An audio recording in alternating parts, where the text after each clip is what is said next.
আসসালামু আলাইকুম। স্বাগতম জানাচ্ছি বিবিসি নিউজ আন্তর্জাতিক সংবাদে। শুরুতেই সংবাদ শিরোনাম, এরপর দেখবেন বিস্তারিত। যুদ্ধ শেষ মানতে নারাজ নেতানিয়াহু, ফের শুরুর ইঙ্গিত। ইরানের সঙ্গে 10 দফা চুক্তির খবরকে ভুয়া বলে উড়িয়ে দিলেন ট্রাম্প। পাকিস্তানে যুক্তরাষ্ট্র ইরানের যুদ্ধবিরোধী বৈঠক, কারা থাকছেন প্রতিনিধি দলে? ইরান যুক্তরাষ্ট্র বৈঠকের আগে পাকিস্তানের নতুন ঘোষণা। দর্শক, এতক্ষণ শুনছিলেন সংবাদ শিরোনাম, এখন বিস্তারিত।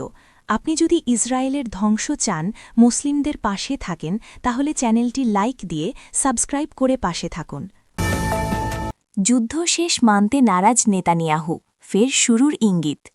ইসরায়েলের প্রধানমন্ত্রী বেনিয়ামিন নেতানিয়াহু বলেছেন, যুক্তরাষ্ট্র ও ইরানের মধ্যে হওয়া সাম্প্রতিক চুক্তি যুদ্ধের সমাপ্তি নয়, বরং এটি ভবিষ্যৎ পদক্ষেপের প্রস্তুতির অংশ মাত্র। চুক্তি ঘোষণার পর প্রথম প্রতিক্রিয়ায় তিনি বলেন, ইসরায়েল বড় ধরনের সাফল্য অর্জন করেছে এবং বর্তমানে ইরান আগের চেয়ে দুর্বল অবস্থায় রয়েছে, আর ইরানের দুর্বলতা থেকে ইসরায়েলের শক্তি এসেছে। নেতানিয়াহু দাবি করেন, ইসরায়েলি বাহিনী ইরানের ক্ষেপণাস্ত্র উৎপাদন কার্যক্রমে বড় ধাক্কা দিয়েছে এবং বিভিন্ন পারমাণবিক স্থাপনা ও কারখানায় হামলা চালিয়েছে। পাশাপাশি দেশটির আর্থিক নেটওয়ার্ক, ইস্পাত ও অস্ত্র কারখানাও লক্ষ্যবস্তু করা হয়েছে। তিনি আরও বলেন, এসব সামরিক অভিযানে ইরানের নৌ ও বিমান শক্তি ক্ষমতার কিছু অংশ ধ্বংস করা হয়েছে এবং হিজবুল্লাহর ওপরও বড় আঘাত হানা হয়েছে। তবে এসব দাবি সত্ত্বেও নেতানিয়াহু স্বীকার করেন, ইরান থেকে হুমকি এখনও পুরোপুরি শেষ হয়নি। সূত্র শাফাক নিউজ। ইরানের সঙ্গে 10 দফা চুক্তির খবরকে ভুয়া বলে উড়িয়ে দিলেন ট্রাম্প। যুক্তরাষ্ট্রের প্রেসিডেন্ট ডোনাল্ড ট্রাম্প ইরানের সঙ্গে কথিত 10 দফা চুক্তির খসড়া খবরকে সম্পূর্ণ মিথ্যা ও মনগড়া বলে উড়িয়ে দিয়েছেন।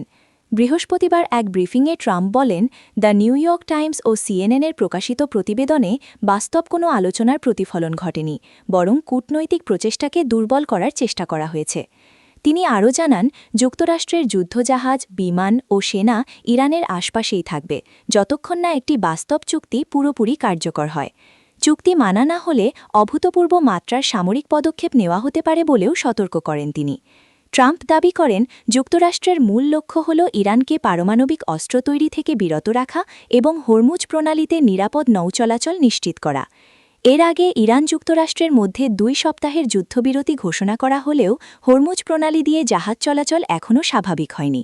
সাম্প্রতিক তথ্য অনুযায়ী এই গুরুত্বপূর্ণ জলপথ দিয়ে তেলবাহী জাহাজ চলাচল প্রায় বন্ধ রয়েছে। এদিকে বিভিন্ন প্রতিবেদনে যে 10 দফা প্রস্তাবের কথা বলা হচ্ছে, তাতে নিষেধাজ্ঞা প্রত্যাহার, মার্কিন সেনা প্রত্যাহার ও ইরানের পারমাণবিক কর্মসূচি চালু রাখার মতো বিষয় অন্তর্ভুক্ত রয়েছে বলে দাবি করা হয়। তবে এসবের কোনো আনুষ্ঠানিক নিশ্চয়তা এখনও পাওয়া যায়নি। সূত্র শাফাক নিউজ। পাকিস্তানের যুক্তরাষ্ট্র ইরানের যুদ্ধবিরতি বৈঠক, কারা থাকছেন প্রতিনিধি দলে? পাকিস্তানের ইসলামাবাদে আগামীকাল শুক্রবার 10 এপ্রিল বৈঠকে বসতে যাচ্ছে ইরান ও যুক্তরাষ্ট্র। চলমান সংঘাতের স্থায়ী সমাধানের লক্ষ্যে 2 দেশই তাদের প্রতিনিধি দল পাঠাতে যাচ্ছে এ বৈঠকে। বৈঠকে মার্কিন যুক্তরাষ্ট্রের প্রতিনিধি দলকে নেতৃত্ব দেবেন যুক্তরাষ্ট্রের ভাইস প্রেসিডেন্ট জে.ডি. ভ্যান্স। তার নেতৃত্বে এ দলে থাকবেন আরও 2 জন। তারা হলেন প্রেসিডেন্ট ডোনাল্ড ট্রাম্পের বিশেষ দূত স্টিভ উইটকফ ও তার জামাতা জ্যারেড কুশনার। যুক্তরাষ্ট্রের প্রেসিডেন্ট ডোনাল্ড ট্রাম্পের মুখপাত্র ও হোয়াইট হাউসের প্রেস সেক্রেটারি ক্যারোলিন লেভেট গতকাল বুধবার 8 এপ্রিল এক ব্রিফিংয়ে এ তথ্য নিশ্চিত করেছেন। এ সময় তিনি বলেন, যুদ্ধের একদম শুরু থেকে ভাইস প্রেসিডেন্ট জে.ডি. ভ্যান্স খুবই গুরুত্বপূর্ণ ভূমিকা পালন করে আসছেন। তিনি এই যুদ্ধ সংক্রান্ত সব আলোচনায় সংশ্লিষ্ট ছিলেন এবং এখনও আছেন। সামনে ইসলামাবাদে যে সংলাপ শুরু হতে যাচ্ছে, সেখানেও তিনি মার্কিন প্রতিনিধি দলকে নেতৃত্ব দেবেন। এদিকে বৈঠকে ইরানের প্রতিনিধি দলের নেতৃত্ব দেবেন দেশটির পার্লামেন্ট স্পিকার মোহাম্মদ বাঘের গালিবাফ। ইরানের ISNA নিউজ এজেন্সি এ তথ্য নিশ্চিত করেছে। এছাড়াও বাঘের গালিবাফের সঙ্গে ইরানের পররাষ্ট্রমন্ত্রী আব্বাস আরাকজিও থাকবেন বলে জানিয়েছে বার্তা সংস্থা রয়টার্স। এর আগে গতকাল বুধবার পাকিস্তানের প্রধানমন্ত্রী শেহবাজ শরীফ সামাজিক যোগাযোগ মাধ্যম এক্সে করা হ্যাক পোস্টে জানান, আলোচনার জন্য 10 এপ্রিল যুক্তরাষ্ট্র এবং ইরানি প্রতিনিধি দলকে ইসলামাবাদে আসার আমন্ত্রণ জানিয়েছে পাকিস্তান। পরবর্তীতে এই আলোচনা প্রস্তাবে সায় দেয় ইরান ও যুক্তরাষ্ট্র।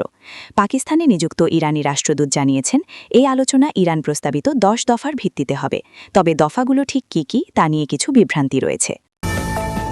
ইরান যুক্তরাষ্ট্র বৈঠকের আগে পাকিস্তানের নতুন ঘোষণা। ইরান যুক্তরাষ্ট্রের মধ্যে আসন্ন বৈঠকের আগে আজ বৃহস্পতিবার ৯ এপ্রিল থেকে পাকিস্তানের রাজধানী ইসলামাবাদে ২ দিনের স্থানীয় ছুটি ঘোষণা করা হয়েছে। দেশটির কর্তৃপক্ষের বরাতে এই তথ্য জানিয়েছে দেশটির সংবাদমাধ্যম জিও নিউজ।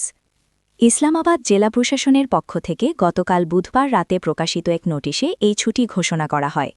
তবে নোটিশে ছুটির কারণ উল্লেখ করা হয়নি।